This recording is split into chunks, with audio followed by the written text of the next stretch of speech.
2020 সালের 11 জুলাই বৃহস্পতিবার। বাংলাদেশের ইতিহাসে এই দিনটিও চিরচেনা হয়ে থাকবে তরুণদের সাহস আর প্রতিবাদের প্রতীক হয়ে।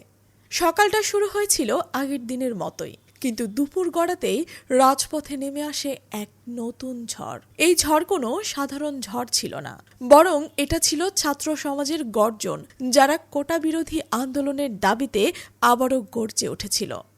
ঢাকার রাজপথ হোক বা মফস্বলের মোড়, হাতে প্ল্যাকার্ড, মুখে স্লোগান, চোখে স্পষ্ট এক অভিমান। তারা বলছিল, কোটা না, মেধা মেধা।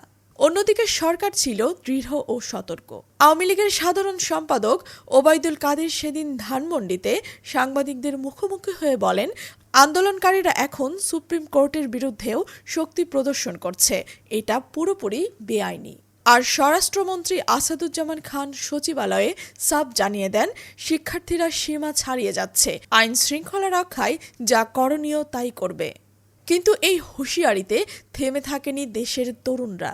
ঢাকা বিশ্ববিদ্যালয়, জাহাঙ্গীরনগর, রাজশাহী, চট্টগ্রাম প্রতিটি শিক্ষাঙ্গনে শুরু হয় অবরোধ।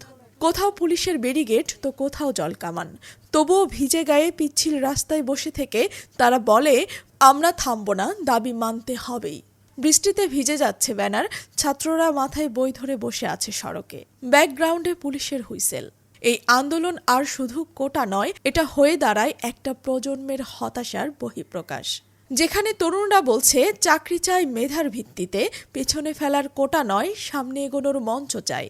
কিন্তু প্রশ্ন থেকে যায়, এই কথাগুলো কি সবার কানে পৌঁছয়, নাকি এগুলো হারিয়ে যায় ব্যারিকেডের ওপাশে?